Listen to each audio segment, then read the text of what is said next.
to start our next session. The focus is on everyday life in the pre-war and war periods, art, culture, visual arts, writing, etc. And we have Dr. Anna Novikov as our moderator. Anna, we are all yours. Yeah, thank you very much, Lily. Yes, so I would like to say that it looks like we're gonna have a very interesting panel because it's so like actually has such a variety of topics, and I think that all this art and culture, it's very important in understanding like of different aspects also of gender and the Holocaust. So yeah, so now I would like to call our speaker. And our first speaker is, I hope I pronounce it correctly, Eleftheria Koukoura.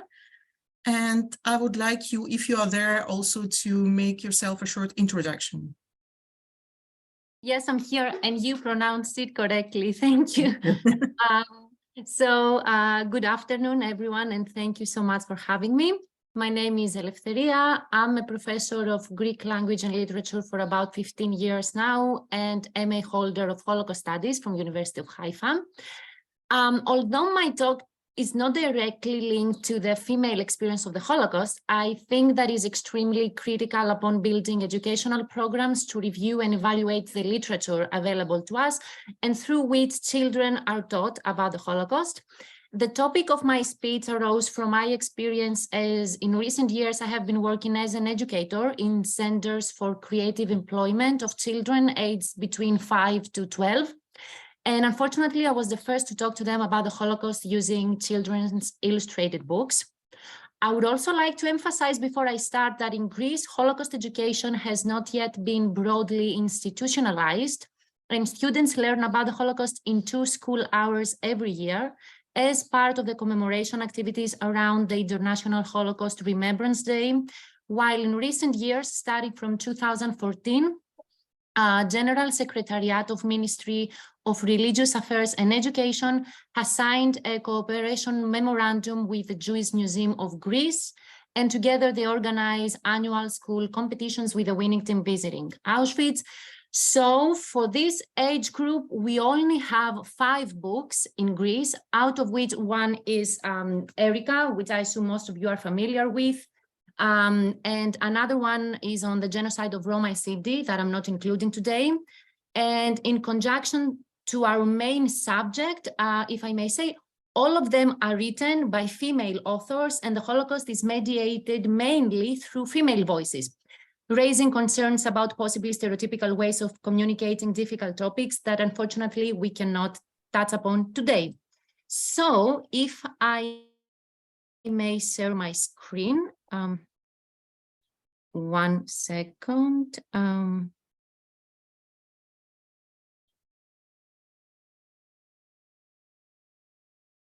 Do you see it?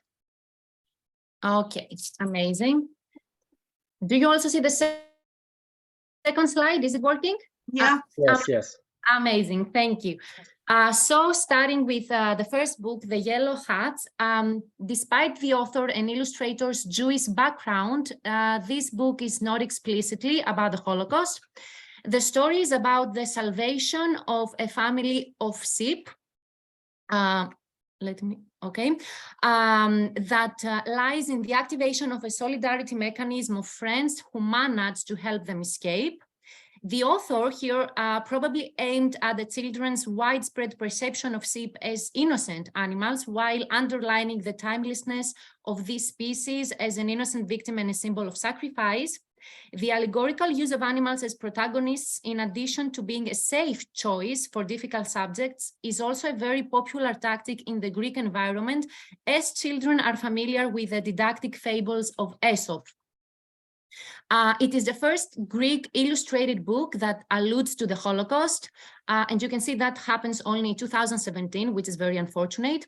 But instead of talking about it, it emphasizes the values of solidarity, vigilance, and the concept of active citizenship, where the family story is transformed into a universal, a timeless experience which talks about the injustices of war, the persecutions, but also the resistance shown in gloomy times. So the title, the yellow hats. Why hats? They were chosen by the author in order not to identify the Holocaust exclusively with the Jews, but to include in the ferocity of the final solution and the rest of the persecuted groups. We also have some imagery that offers a second interpretive level, such as stones and poppies. The stones, of course, they have a double meaning. They're not only an element of memory, as they are placed on graves as a sign that someone passed by and the dead are not forgotten. But on the other hand, the stones also refer to other well-known fairy tales, such as Hansel and Gretel by Grimm brothers or Le Petit Poucet by Charles Perrault, where they not only mark the path of the protagonists, but also function as indicators of orientation and return to the place of birth or the roots in our case. And finally, we can see the poppies, which is the only element of color in the last page, as a clear reference either to the remembrance poppy or to, one can argue, Schindler's List with the famous red dress image that breaks the black and white dissonance. Heading to the next book, problems arise from the threshold of the title. Why so? In the Greek context, my star, my little star, is a friendly diminutive by which we call our loved ones. This habit also applies to the family of the young protagonist, Urania, who draws and cuts small stars every time she's called that by her relatives. So that makes the proposed reading contract misleading, as it refers to a different context. And of course, the relativity and daily appropriation of such phrase are not indicative of the subject and are therefore quite problematic. So Urania greets a friend of hers and her great-grandmother, who's a Holocaust survivor, like this, with a dress with blue and white stripes on which she has pinned those yellow stars, thus causing the instinctive and angry reaction of the old lady. And that's how the encased story unfolds. And even though the narration is imbued with many historical information and the only verbatim reference to Auschwitz, personally, as an educator, I find this book very problematic for many reasons that I'm looking forward to discuss with you tomorrow. So for our last book, Zaza, in Zaza, the helm of the narrative is not occupied by the young Estrella, but by her doll, who experienced the horrors of the Holocaust as an eyewitness in the warehouses of the Nazi camps and has now become an exhibit at a museum, a custodian of the grim fate of children among other victims. We can conclude with a relative certainty that the work corresponds with Tommy Ungerer's autobiographical tale Otto, as a teddy bear with the same name is also found within the book. The author drew her inspiration after she met with a Holocaust survivor and her visit to the exhibition No Child's Play. And of course, the illustrations here are hyper-realistic, cultivating the imagination of children, but certainly more appreciated by older readerships, whilst only one of them, as you can see on the right, depicts a human figure in the familiar striped uniform with a yellow star.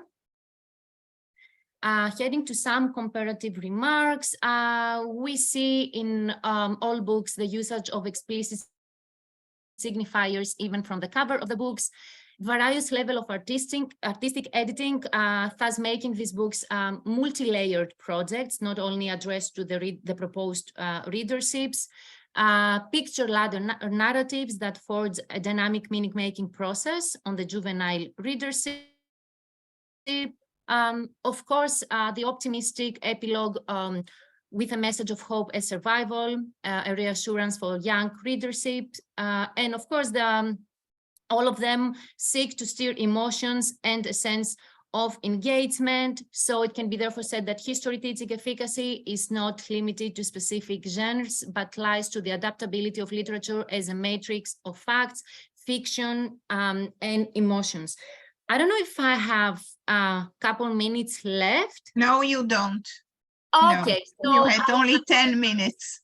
I will apologize for the abrupt ending, and I'm gonna save some remarks for tomorrow in the groups, if that's okay.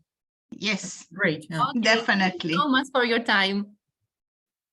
Okay. Yeah. Thank you very much. And I have lots of remarks to